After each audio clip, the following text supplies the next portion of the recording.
The late afternoon sun poured through the glass walls of Carter Global Holdings, painting streaks of gold across the polished marble floors.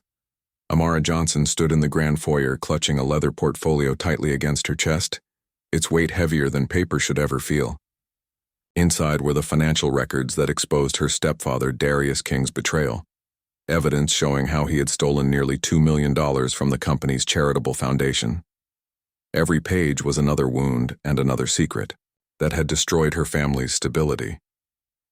The security guard kept glancing at her, maybe because she seemed out of place in her simple navy dress among the parade of tailored suits and designer heels. Amara had spent the last of her savings on that dress, knowing this meeting might decide not only her future, but her father's life. She touched the silver locket at her throat, the last gift her mother gave her before passing away. Normally it gave her comfort, but today it felt like nothing more than cold metal pressing against her skin. "Miss Johnson, Mr. Carter will see you now," the assistant said. Amara followed her across the echoing lobby, each click of heels sounding like a countdown.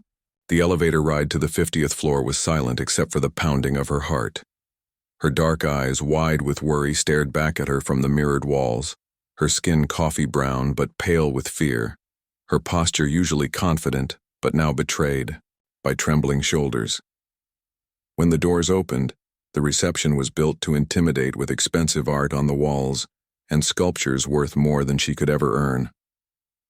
The assistant opened the double doors to Malik Carter's office.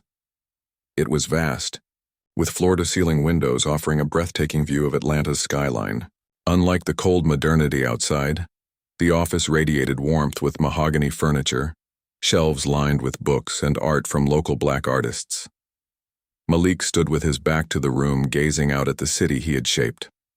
At 35, he was already a legend who built an empire from nothing, praised for his brilliance and feared for his ruthlessness. When he turned, Amara's breath caught. Tall, broad-shouldered, dressed in a charcoal suit cut perfectly, his presence filled the room. "Miss Johnson, please sit," he said in a deep voice. The assistant left, sealing the moment. Amara sat nervously, clutching the portfolio. "I understand.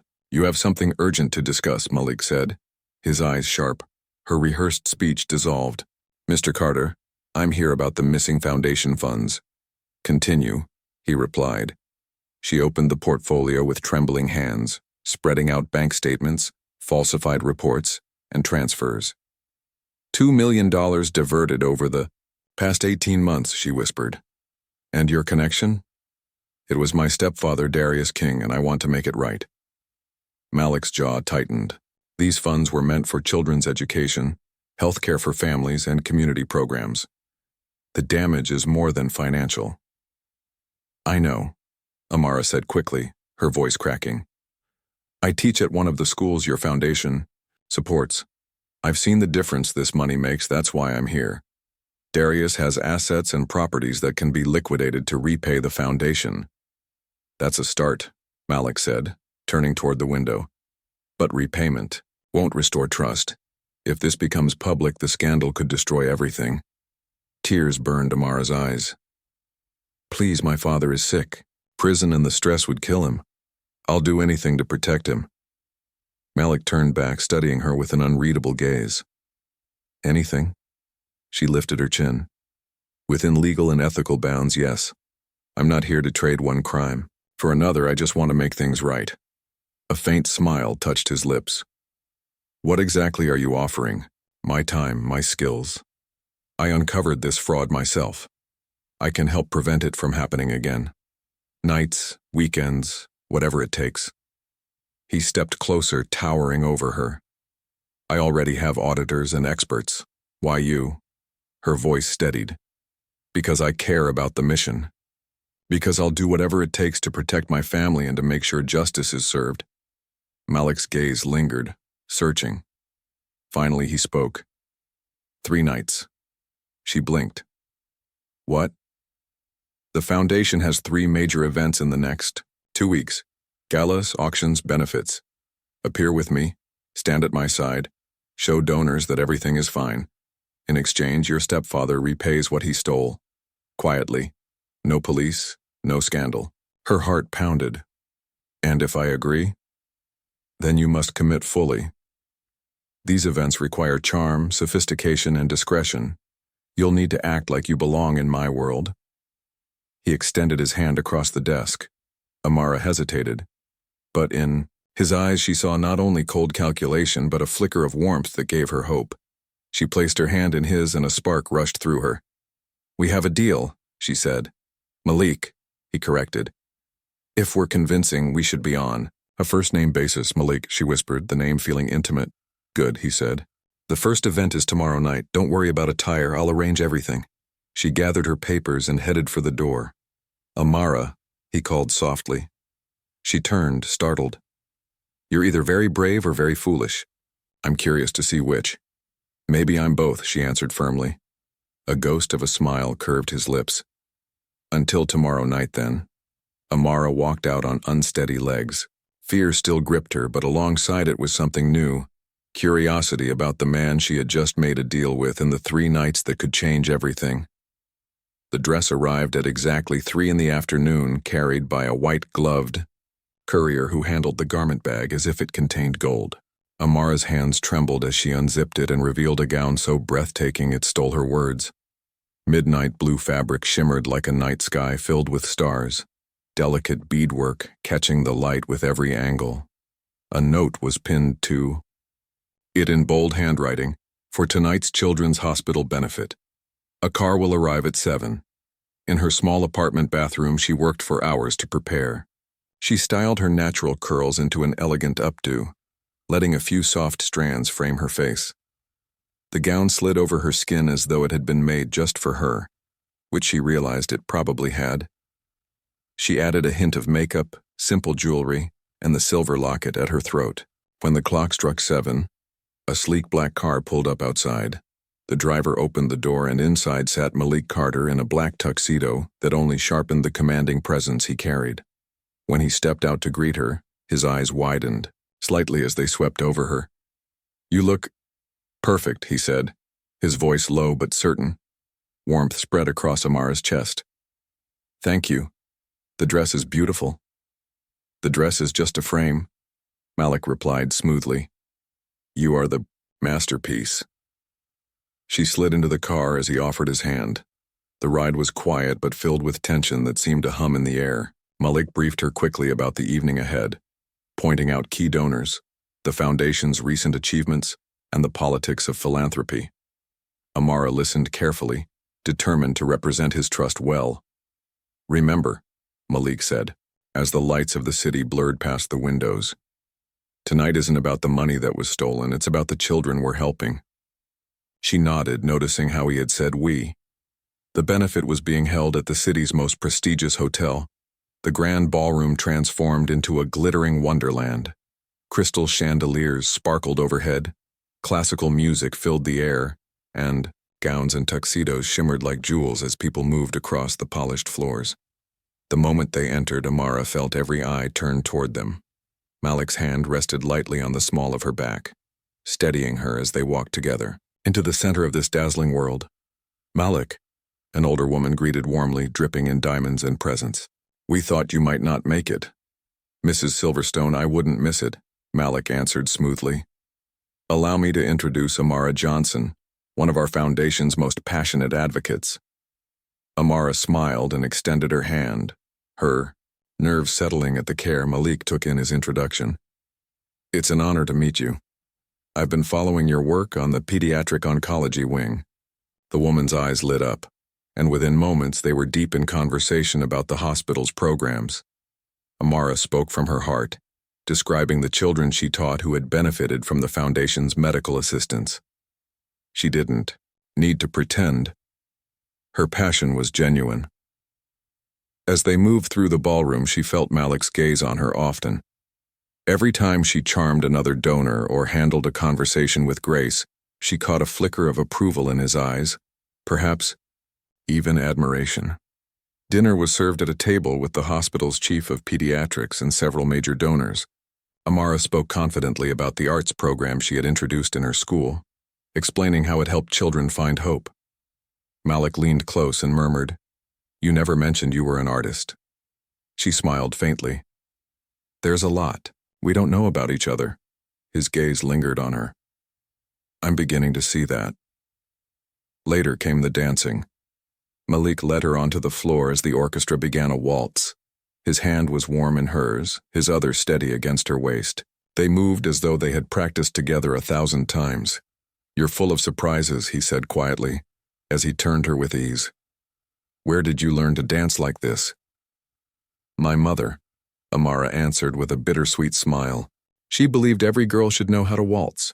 We practiced in the living room while my father played old records. Tell me about her, Malik said, his voice softer than she had ever heard it. So she did.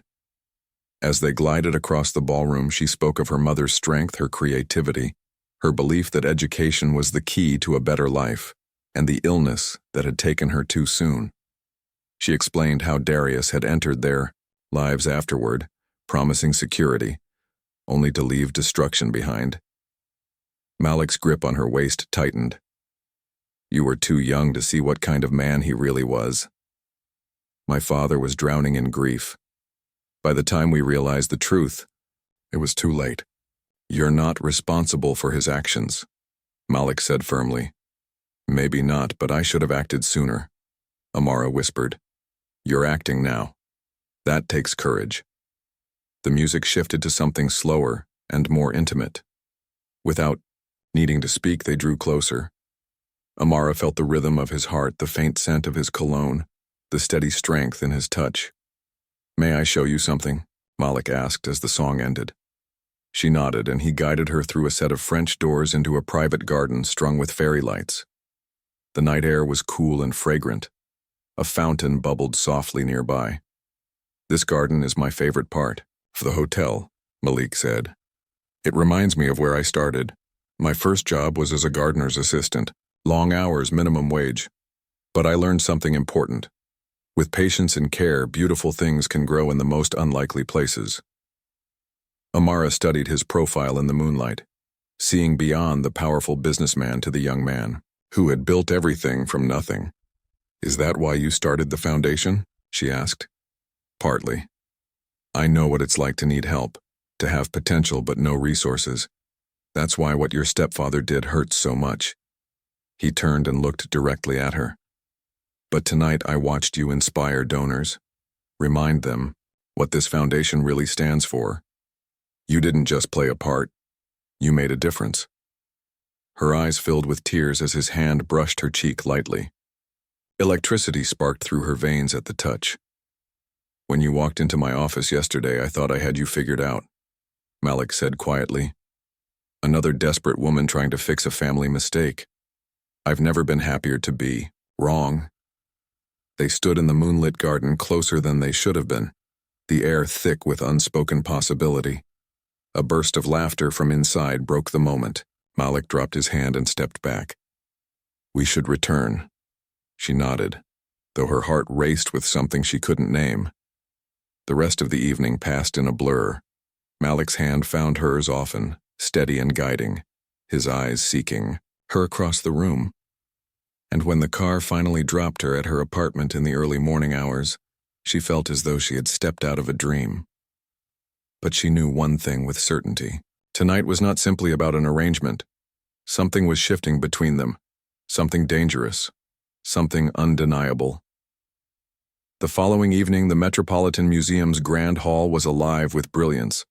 Sculptures and paintings lined the walls, each one carefully chosen to represent hope, healing, and resilience. The Foundation's annual art auction had drawn the city's most influential figures, people whose wealth could change lives with the lift of a hand.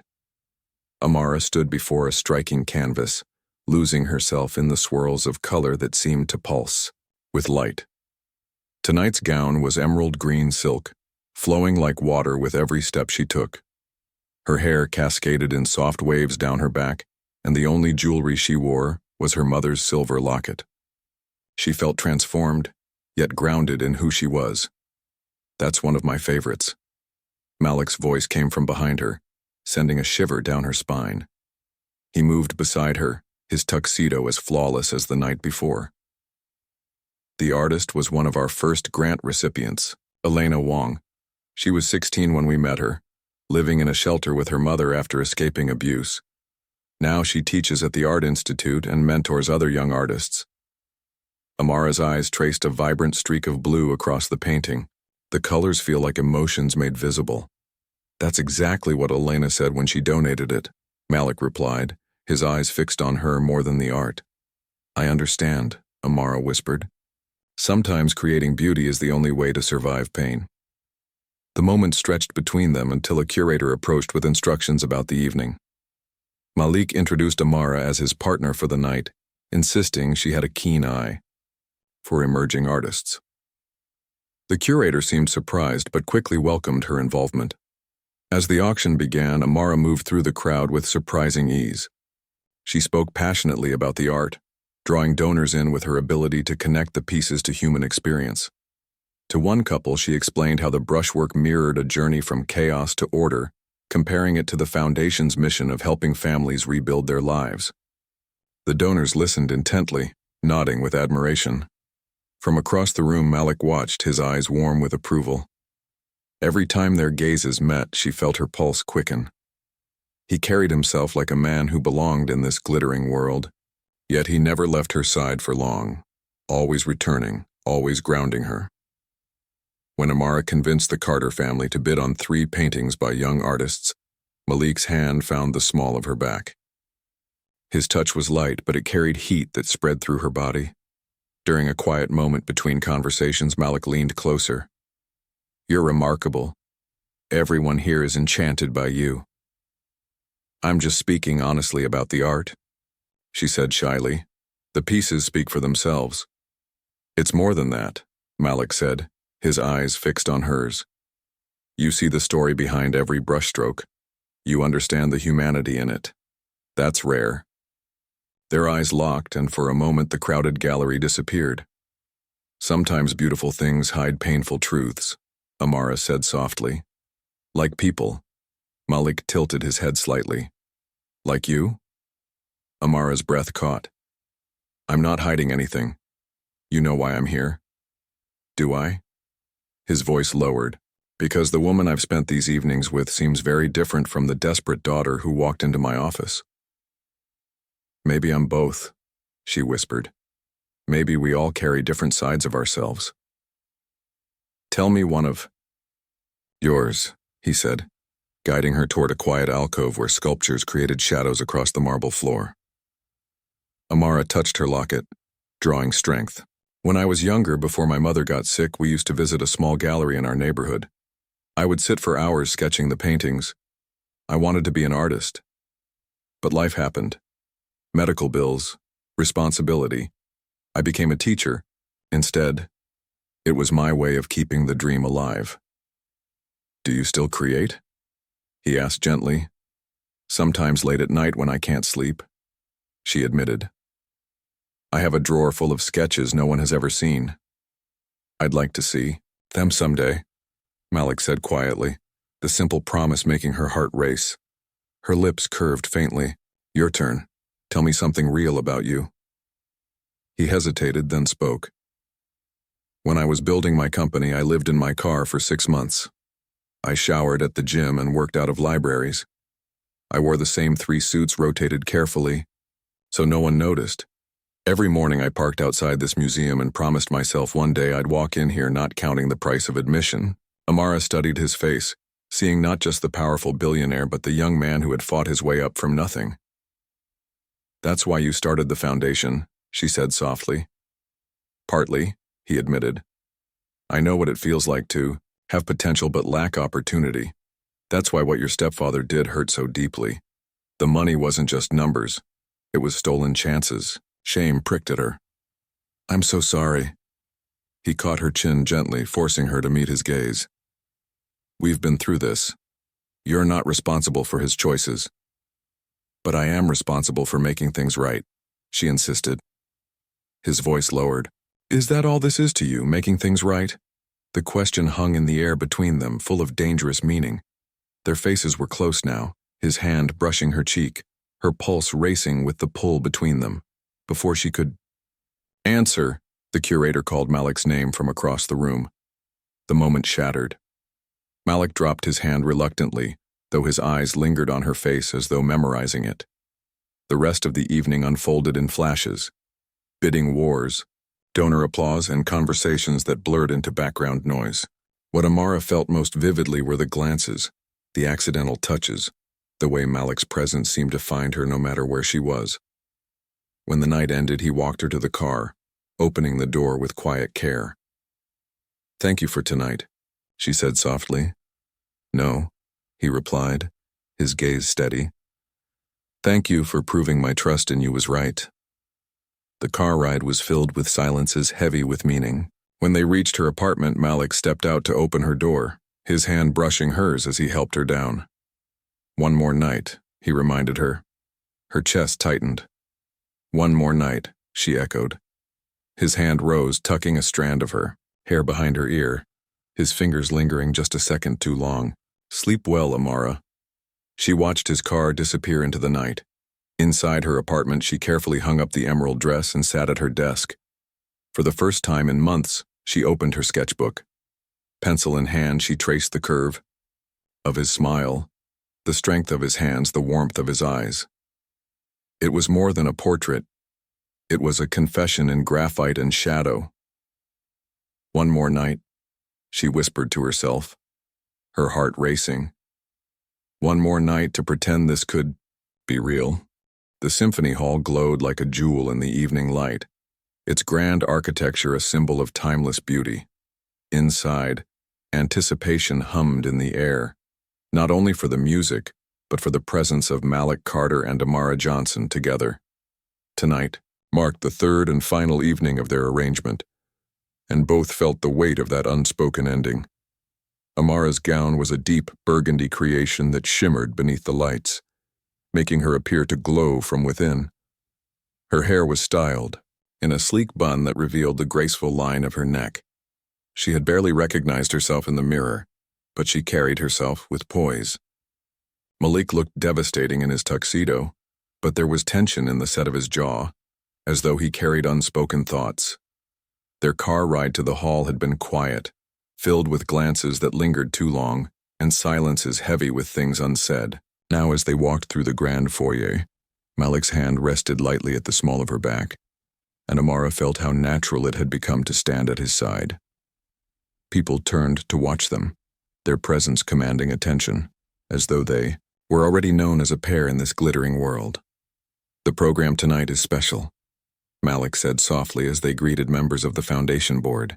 Tchaikovsky's Sixth Symphony, his final composition, he poured his soul into it. "My mother used to play recordings of it while she painted," Amara replied, her voice catching on the memory. "She said it was like listening to heartbreak in the most beautiful way possible." His hand pressed gently against her back.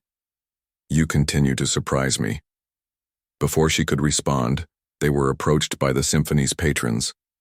Malik slipped into conversation with practiced ease, drawing Amara into it with graceful precision.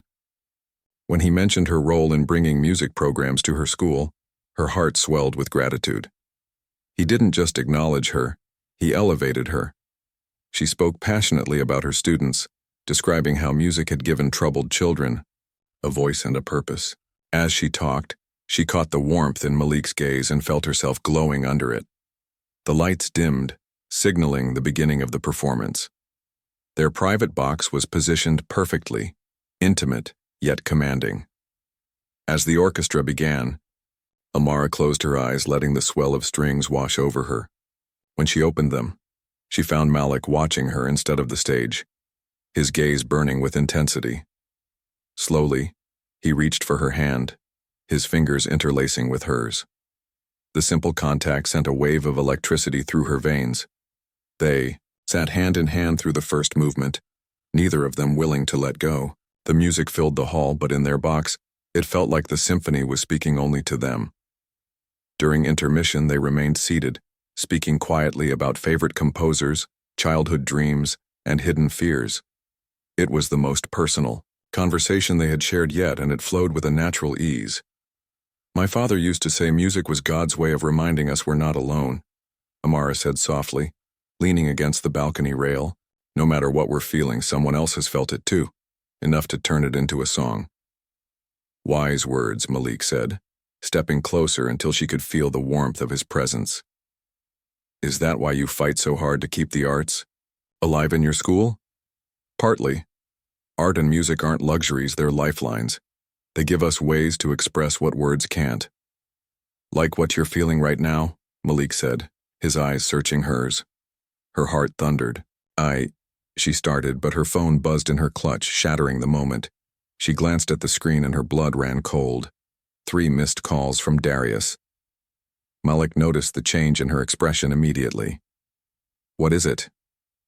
Stepfather, she whispered. He's been calling. Has he been pressuring you? Malik asked sharply. No, I haven't told him the details of our arrangement, but he keeps asking questions, wanting to know if everything is taken care of. She wrapped her arms around herself, suddenly chilled. Malik stepped closer, his presence steady and strong. You don't have to deal with him alone anymore. Her eyes filled with uncertainty. Don't I? After tonight, this arrangement is over. You've already given me more than I deserve. But let's not pretend it's more than what it is. Malik lifted her chin gently with his hand, forcing her to meet his gaze. And what exactly do you think this is?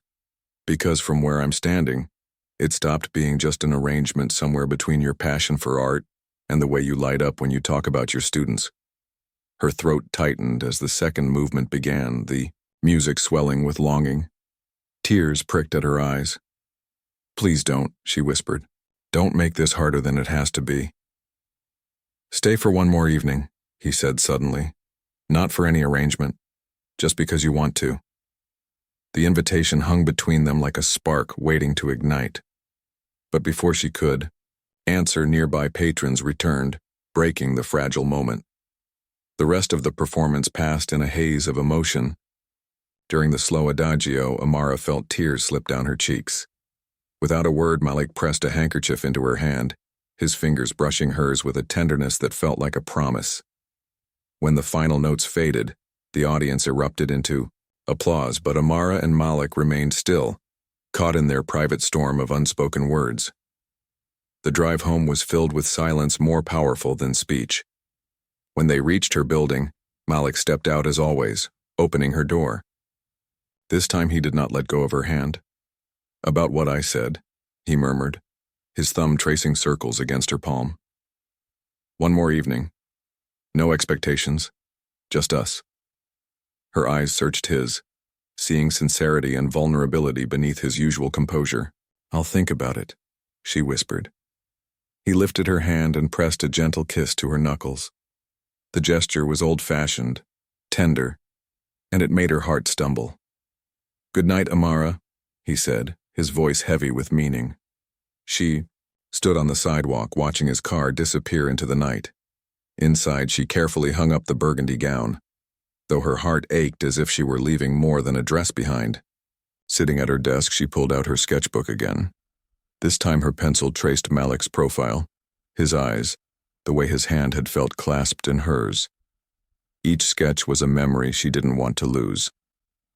On the final page, she drew herself in the gown, but with shadows creeping in from the edges. It captured exactly how she felt, caught between two worlds, between duty and desire, between the life she knew and the one she secretly longed for. One more evening, she whispered to herself as she lay down to sleep. Just one more evening, to pretend this could be real.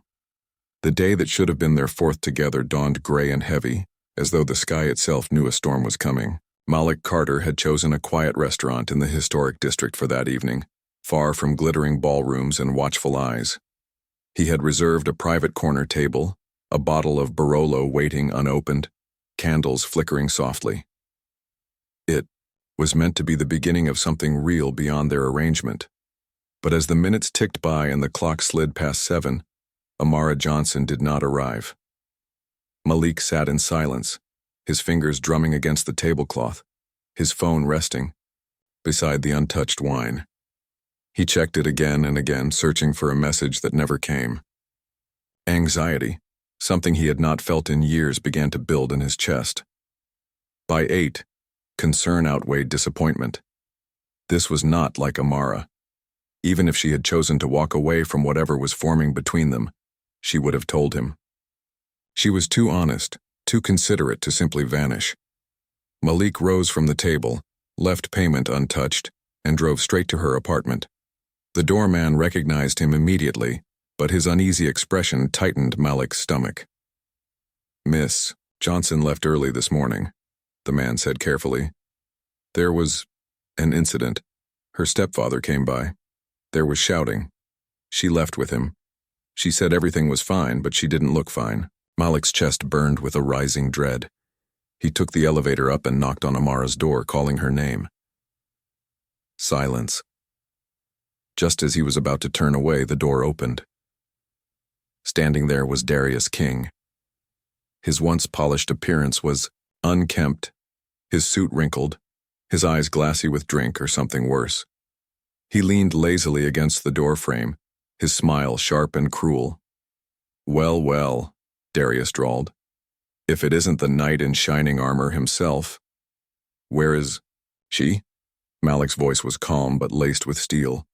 "Not here," Darius said smoothly. "But don't worry, she's safe for now."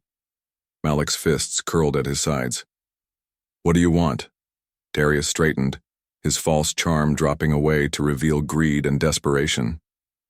"Money. You've been generous with my stepdaughter. Already. Dresses, cars, glamorous evenings, I know all about it." "She would never tell you," Malik said coldly. "No need," Darius smirked, pulling out Amara's phone. "I've been watching. 3 nights of playing Cinderella at your fancy events.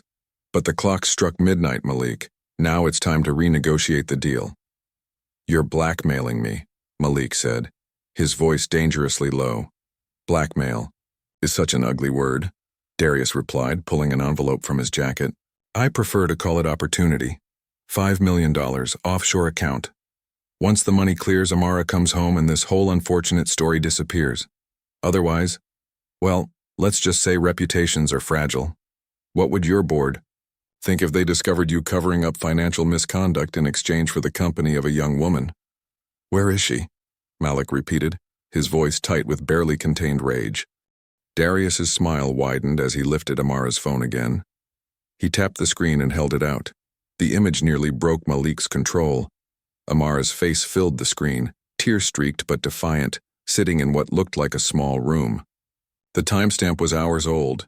You won't get away with this," Malik said softly. "I already have," Darius replied.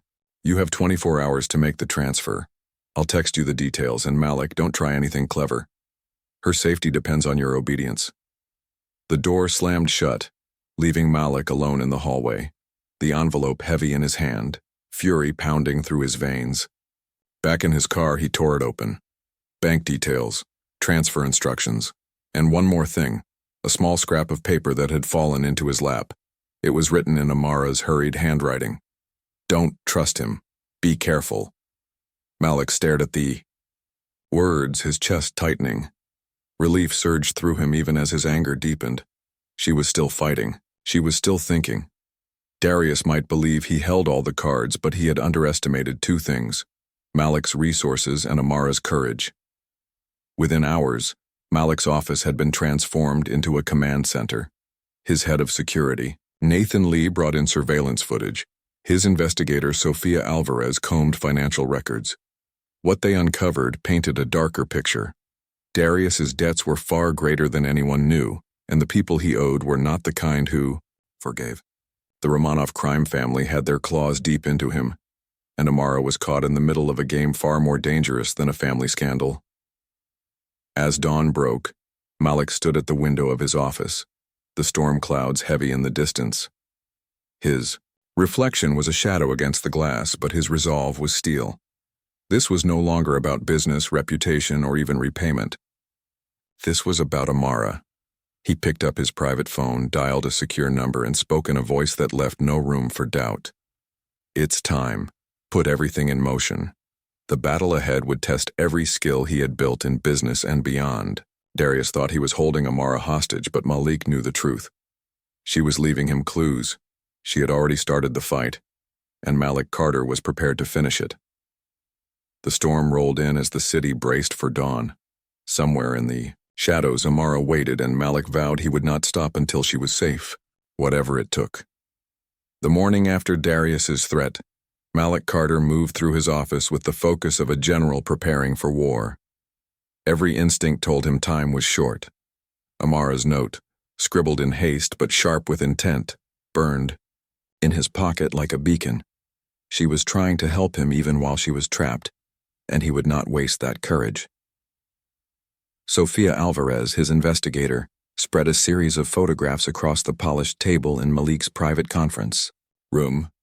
We tracked Darius's movements over the last 3 weeks. Most of it leads to gambling dens and private clubs, but there's something else. He's been visiting a storage unit on the south side of the city. He goes late at night, alone. It's registered under a false name. Could be where he's stashing the stolen records, Malik said, his voice low. Or worse. Nathan Lee added grimly, his head of security scanning the files. Could be where he's keeping leverage, documents, evidence, maybe even collateral for his debts. Malik's eyes narrowed. Either way, we're going to see it. Hours later, the three of them stood in front of a nondescript row of storage units, the kind no one paid attention to. Rain slicked the pavement, thunder rumbling in the distance. Malik used the code Sofia had pulled from Darius's financial records, and the lock clicked open. Inside, dust and shadows greeted them. Rows of boxes stacked haphazardly against the walls, files spilling from half-torn folders, crates marked with numbers and strange initials.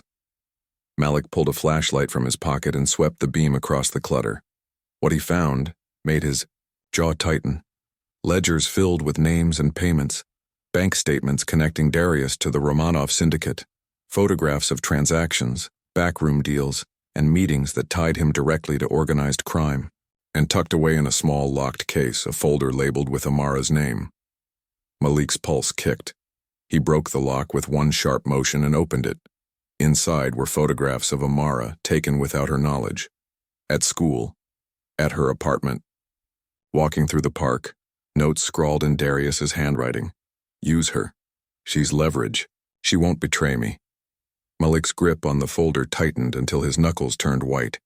His voice was controlled, but fury burned beneath the surface. He's been planning this for months. Sofia lifted another box, her eyes widening. Look at this. It's everything he stole from the foundation. Every falsified report, every transfer slip. If this gets out, it won't just sink him. It'll bring down anyone tied to him. Which means the Romanovs will want it destroyed, Nathan added. Malik stood silent for a long moment, the rain hammering the roof overhead. Then he straightened, his voice hard as steel. We're not destroying it. We're using it. If Darius and the Romanovs think they can use Amara as a pawn, they're about to learn they miscalculated. He gathered the evidence carefully, loading it into secure cases. But when he reached for the last box, a small envelope slid free. Inside was a photograph of Amara and her father from years earlier. Her father smiling weakly in a hospital bed, Amara at his side holding his hand. Written on the back in Amara's handwriting were 3 words. Trust your instincts. Malik felt his chest tighten. She had left this for him, hidden where only he would know to look. It was her silent message, a reminder that she believed in him. He turned to his team. We take this to the FBI, but not yet. If we hand it over now, Darius disappears into a plea deal and the Romanovs scatter. No. We're going to use this to draw them out. We're going to make them think they've won. And when they come for the money, we'll be waiting. Sofia frowned. That's dangerous. They're ruthless. So am I when someone I care about is in danger, Malik said, his voice sharp. For the first time in his career, the empire he built meant nothing compared to the woman who had walked into his office carrying a portfolio, and more courage than anyone he had ever met.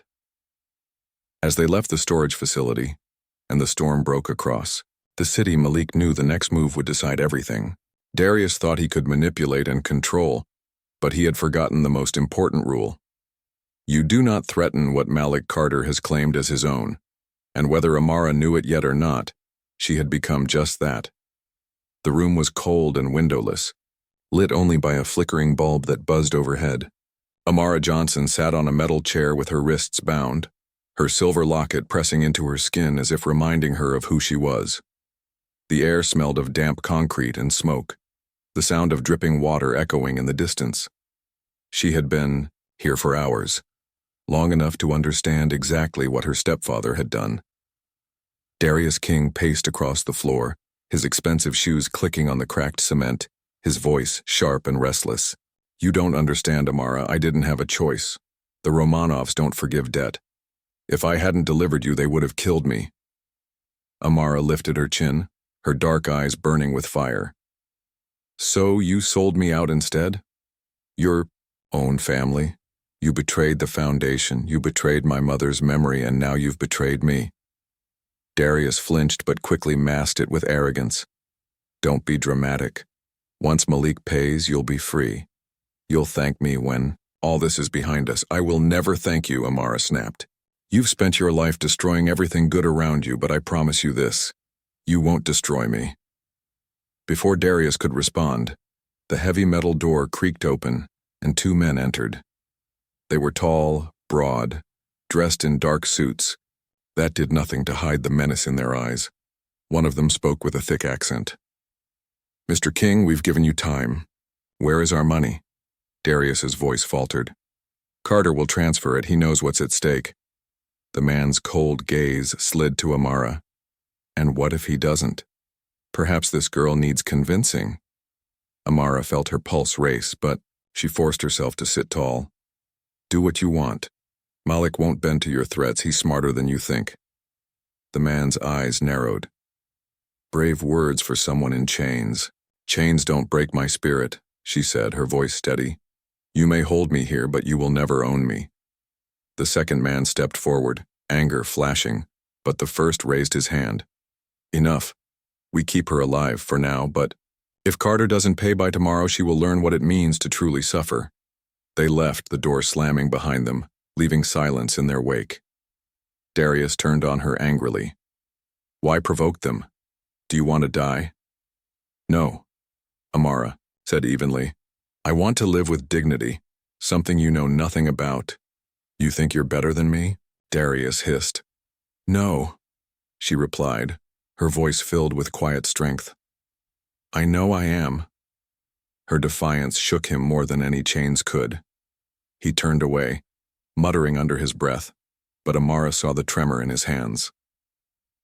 When the room fell, silent again, Amara leaned back in the chair, her wrists aching from the restraints. But her mind was sharp, calculating. She remembered slipping the note into the folder, remembered leaving the photograph for Malik in the storage unit. She knew he would find them. She knew he would come. For now, all she could do was survive. She slowed her breathing, focusing on the rhythm of her heart. She thought of her father, frail but proud. She thought of her mother, painting to music in their living room. And she thought of Malik, his hand steady in hers at the symphony, his voice promising she wasn't alone. Strength surged through her veins. When the guard returned hours later with a tray of stale bread and water, Amara met his gaze with unflinching resolve. "Tell your bosses this," she said calmly. "I am not afraid of them, and Malik Carter will never give them what they want." The guard scowled, muttering as he slammed the tray down, but Amara smiled faintly to herself. She had planted the seed of doubt. And sometimes doubt was all it took to topple an empire. In the shadows of that cold room, Amara Johnson was no longer a captive. She was a fighter, waiting for her chance. And she knew it was coming. The warehouse sat on the edge of the industrial district, its windows boarded and its walls scarred by years of neglect. Inside, the air was thick with smoke and the smell of oil, the hum of generators echoing through the cavernous space. Amara Johnson sat on the same metal chair, her wrists raw from the ropes, her body exhausted but her spirit unbroken. She listened carefully to every sound, knowing something was about to change. Darius King paced nearby, sweat dripping down his forehead as he tried to keep the Romanov enforcers satisfied. "Carter will pay," he muttered again and again, his voice trembling. One of the men laughed harshly. "If he doesn't, then tonight you lose more than money." His cold gaze slid to Amara. Amara held her chin high, refusing to let them see fear. Malik doesn't bow to criminals. You'll regret underestimating him. Before anyone could respond, the distant growl of engines cut through the night. The guards froze, their hands moving to their weapons. A beat later, the metal doors of the warehouse shook violently as floodlights blazed across the space. FBI, drop your weapons. Chaos erupted. Agents in tactical gear stormed the warehouse, their voices commanding, their rifles raised. Gunfire cracked as the Romanov men resisted, shouting orders in panicked voices. Darius dove behind a stack of crates, cursing as the scene exploded into violence. Amara's heart raced as bullets sparked against metal around her. She ducked low, trying to make herself small. And then she heard him. Amara! Her head whipped, up. Through the chaos, she saw him, Malik Carter, his tall frame cutting through the storm, flanked by agents but moving with purpose straight toward her. His eyes locked on hers, and in that moment she felt the fear drain from her chest. Malik, she cried, struggling against the ropes.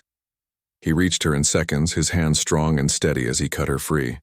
I've got you, he said, pulling her to her feet. You're safe now. But safety was still a fragile illusion. A Romanov enforcer lunged from the shadows, a gun raised.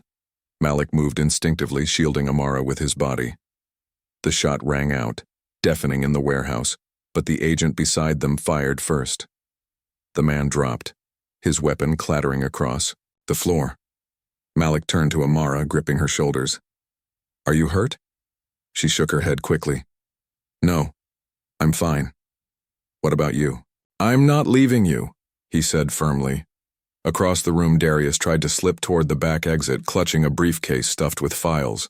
Malik saw him, and fury burned in his chest. Stay with the agents, he ordered Amara, but she grabbed his hand. No, I'm not letting him escape again. Together they ran across the warehouse, dodging the chaos of agents and enforcers locked in battle. Darius reached the exit and fumbled with the door, but Malik caught him, slamming him against the wall. The briefcase burst open, papers scattering, like snow.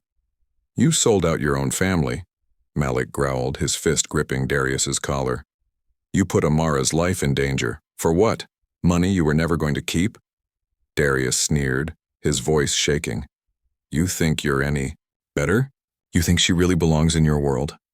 Amara stepped forward, her voice sharp as steel. This isn't about his world or yours, Darius. This is about what's right, and you've run out of excuses. She grabbed one of the scattered ledgers and held it up. This is the proof of everything you've done. The lies, the theft, the deals with criminals. It's over. The FBI agents closed in, weapons raised, voices commanding. Darius tried to lunge for the papers, but Malik's fist connected with his jaw, sending him crashing to the ground. The agents swarmed, cuffing him as he cursed and shouted, his words drowned out by the noise of justice unfolding around them.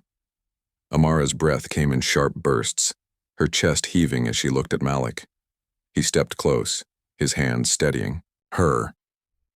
It's over, he said, his voice soft but certain.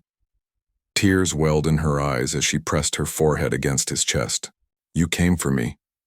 Always, Malik said, wrapping his arms around her as the chaos quieted, sirens flashing outside the warehouse. No one touches you, not while I'm breathing. For the first time in weeks, Amara felt the weight begin to lift. The nightmare was ending, and though scars would remain, she knew she was no longer alone. The courthouse was crowded with reporters, their cameras flashing in rapid bursts as headlines spread across the city. The fall of Darius King and the exposure of the Romanov crime family had shaken Atlanta to its core. For weeks, people whispered about stolen millions, laundering schemes, and the foundation nearly brought to its knees. Now, the moment had come for the truth to be laid bare. Amara Johnson sat outside the courtroom, her hands folded tightly in her lap, her silver locket cool against her skin. She had been through kidnappings, threats, and betrayal, but this felt heavier. This wasn't just survival anymore. This was standing before the world and telling her story. She glanced to her side where Malik Carter sat, his hand resting over hers. His steady presence was her anchor. You don't have to do this alone, he said softly, his deep voice firm with conviction. "I know," she whispered, meeting his gaze, "but I need to. For the children. For the foundation. For my father." The bailiff called her name and Amara rose. The room fell silent as she stepped inside, her heels clicking softly against the polished floor. The Romanov enforcers sat, in shackles on one side, their cold eyes fixed on her. Darius sat among them, his face pale, his once arrogant smirk gone. He looked smaller now, like the lies that had puffed him up had finally deflated. Amara took the stand, raised her right hand, and swore to tell the truth. As she settled into the witness chair, she looked out into the room and saw Malik watching her, his eyes steady and proud. That was enough to strengthen her voice. She spoke clearly, recounting how she uncovered the falsified reports, how Darius had siphoned funds meant for children, how he lured her into silence and then delivered her into the hands of criminals. Her voice didn't tremble when she described the warehouse, the threats, the fear that had wrapped around her like chains. She didn't cry when she described how Darius had betrayed her family again and again. Instead, she lifted her chin and told the truth with courage that filled the room. The prosecutor handed her the ledgers and photographs Malik had recovered from the storage unit. Amara explained how they revealed the trail of stolen money, the partnerships with the Romanovs, the shell accounts that funneled millions through offshore banks. Piece by piece, she laid out the story until no one could deny the magnitude of what had been done. Darius's lawyer tried to shake her, pressing her with questions meant to discredit. "Miss Johnson, isn't it true that you benefited from Mr. Carter's wealth during this so-called arrangement?" Amara met his eyes calmly. "I benefited from Mr. Carter's trust. He gave me the chance to prove myself when no one else would. Everything I said tonight is backed by evidence. Evidence your client left behind in his own handwriting." The room murmured with approval. The judge silenced them with a gavel, but the shift in the air was undeniable. Amara's words had struck like lightning. When her testimony ended, she stepped down from the stand. Malik was waiting just outside the courtroom doors. Without hesitation, she walked straight into his arms, the cameras snapping but neither of them caring. "You were incredible," Malik said against her hair, his embrace strong. "You didn't just survive. You destroyed every lie he built." Tears blurred her eyes, but this time they were tears of release, not fear. "I couldn't have done it without you." "Yes, you could have," Malik said firmly, "because that strength was always inside you. I just had the honor of witnessing it."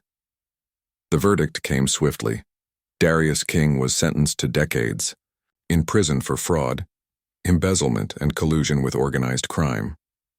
The Romanov family faced indictments that would unravel their empire. The stolen funds were traced and recovered, and the foundation's name was restored.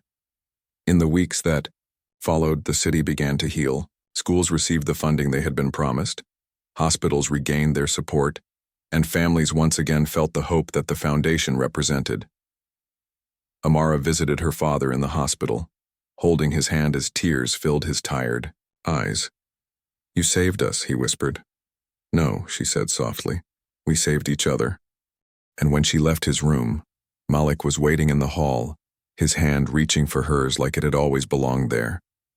For the first time, Amara realized that truth had not only freed her from the shadows of betrayal, it had given her something new, something stronger than fear. It had given her the beginning of love. The city had begun to move on from scandal, but inside Carter Global Holdings, the air felt lighter than it had in months. The foundation was thriving again, donors returning. With renewed trust, programs expanding faster than ever before. Malik Carter stood at his office window watching the Atlanta skyline, his hands in his pockets, but his mind was elsewhere. Behind him, the door opened softly. Amara Johnson stepped inside, carrying a folder of reports from the schools she worked with.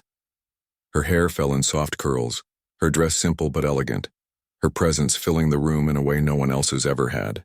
Malik turned, and for the first time in years, his carefully built composure cracked into a smile that was unguarded and real. "You didn't have to come all the way here just to deliver reports," he said. "I know," Amara replied gently, placing the folder on his desk. "But I wanted to." Silence lingered for a moment as they looked at each other, the weight of everything they had endured together hanging between them. Malik stepped forward slowly until he was standing inches away from her. "These last weeks have shown me something I didn't expect," he said, his voice low but steady. "I've built empires, fought battles, and outlasted enemies, but nothing has challenged me the way you have. You walked into my office terrified, yet you never stopped fighting for your father, for the children, for what was right. And somewhere in all of that, you stole my heart." Amara's breath caught, her hands trembling slightly as his words sank into her. "Malik." He lifted a hand, brushing his fingers along her cheek with a tenderness that belied the power in his frame. "I'm not asking for arrangements or bargains anymore. I'm asking for you. Not for 3 nights, not for appearances, but for every day that comes after this. I love you, Amara." Her eyes filled with tears, not of sorrow, but of release. "Do you know how many times I told myself this was just temporary? That once the deal was over, I'd go back to my life and you'd go back to yours? But every night I went home, I carried you with me in my sketches, in my thoughts, in my heart. I love you too, Malik. I think I have for longer than I realized." His arms wrapped around her and she melted against him, the kiss that followed soft at first, then deepening into something fierce and undeniable. For the first time, neither of them held back. When they finally broke apart, Malik rested his forehead against hers, his voice a whisper. "Then let's stop pretending this is anything less than forever." She laughed through her tears, the sound bright and free. Forever sounds perfect. Weeks later, the foundation hosted its largest benefit yet, not in a gilded ballroom, but in a renovated community center filled with children's laughter and music. Amara stood at Malik's side, her hand in his, as they cut the ribbon together. The cameras captured their smiles, but what mattered most was the way they looked at each other.